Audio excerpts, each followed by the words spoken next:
What's up guys, Mike here, the Detroit Borg, and today we're checking out the new 27-inch iMac with a 5K Retina display for 2015. This video is part of Awesome Stuff Week here on YouTube, and what better way to celebrate Unboxing Day than an unboxing of the newest 5K iMac, which is the heart of my YouTube production. So the Retina display is now available across the entire 27-inch iMac lineup. That starts you off at $17.99. We also get new Skylake processors, faster storage and RAM, in addition to new AMD Radeon R9 graphics processors. We also get new backlighting for the 5K display, which improves the color gamut so you're able to see more reds and greens than before. Now the iMac we're looking at here is my main production machine, so I went all out, just like the model from last year, which we're going to compare to.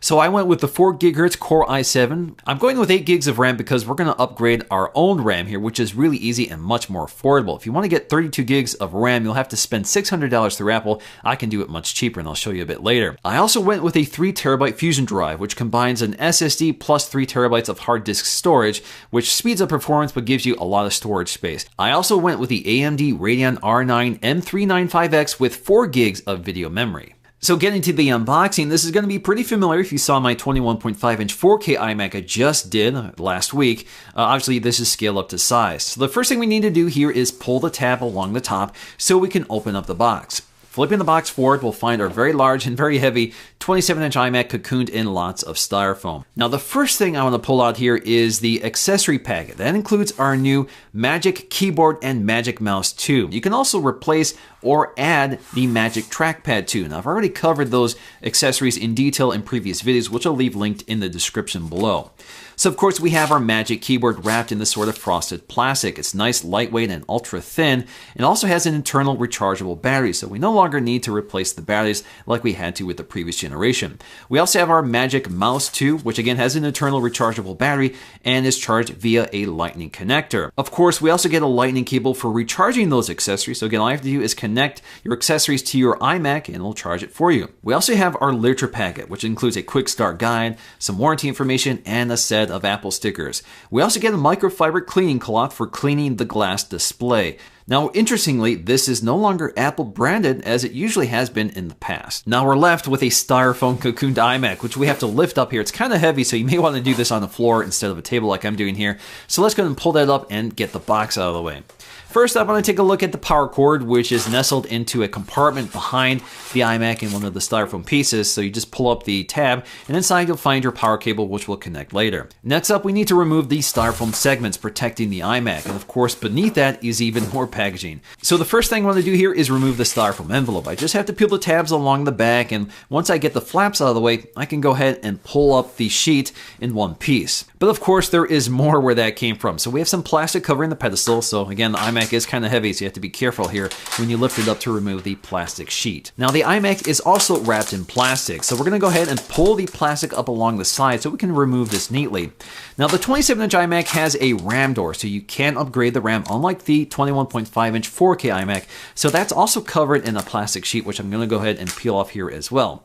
So once I get all the tabs peeled off along the sides, I can go ahead and remove the sheet in one piece. So there we go. Our 27-inch iMac looks a lot like the previous generation. In fact, the design hasn't changed at all. It's all internal and it's all in the display's quality. But of course, it's a really nice looking computer with a razor thin edge, which is made out of one piece of milled aluminum.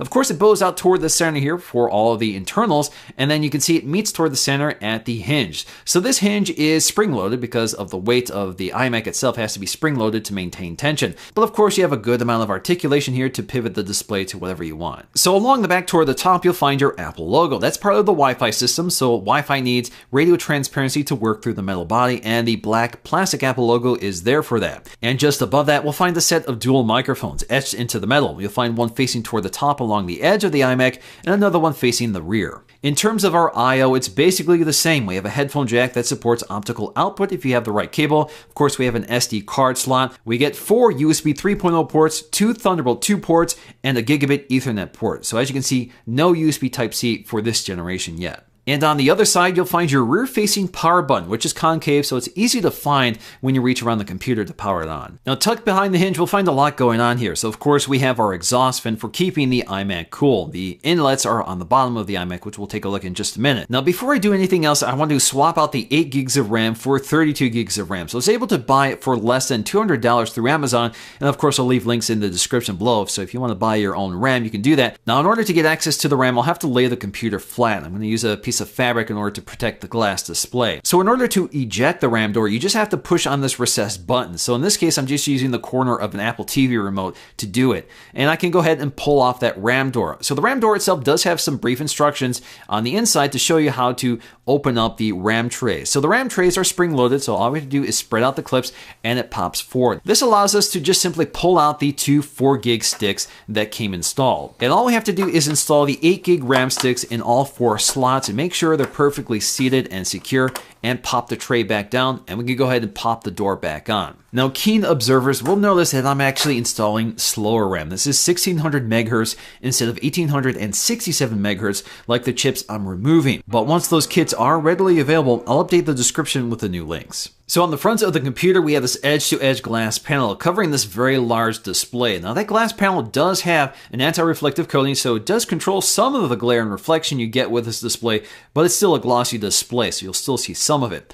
Toward the top center, you'll find your 720p FaceTime HD camera, pretty much the same we've had for a while now. It's flanked on either side by an ambient light sensor and an LED indicator. Down below, we'll find the familiar iMac chin, and toward the center, we'll find our Apple logo. Now, if you look along the bottom edge, you'll find this razor-thin edge, and drilled within that edge is the speaker outlets and the air intake vents. And again, it's a really slick design, even though most people don't get to see it. The speakers themselves sound actually pretty good. So you get good bass and dynamic range, and I really have no need to add external speakers to the system. So I'm pretty happy overall with the sound quality of these built-in speakers. So what does performance look like on the top-end iMac for 2015? So in terms of our Geekbench scores, we saw a single-core score of 4520 and a multi-core score of 17426. Now, if we compare this to a similarly spec'd iMac from last year, that scored 4223 on the single core and 1640 on the multi-core score. So that is a fairly modest gain here. In terms of our graphics performance, taking a look at Cinebench, our OpenGL score was 106 frames per second and the CPU score was 870. So we saw modest gains here from the previous generation, which saw an OpenGL score of 103 frames per second and the CPU score of around 729 CBs. Now, in terms of our disk speed, this is where we see more significant gains with the new Fusion drive. So the write speed was around 700 and the read speed was around 1900. That's not as fast as Apple's faster SSDs, but this is pretty good for the Fusion drive. So if you look at the previous generation, the Fusion drive saw a write speed of 300 and a read speed of around 600. So we're seeing double or triple the performance of the previous Fusion drive. Now for me, the main reason to upgrade from the previous generation really is the new display. So once again, we have a 5K display with the same resolution, 5120 by 2880. That's good for 217 pixels per inch. The big difference is the new backlight for this IPS panel. So the backlight goes from blue LEDs with a yellow phosphor to red and green LEDs, which are able to produce a wider color gamut. So you see more vivid colors and you lose that yellow cast that was kind of a problem with the previous generation, although it's not a huge gain here and it's actually kind of hard to show you on video.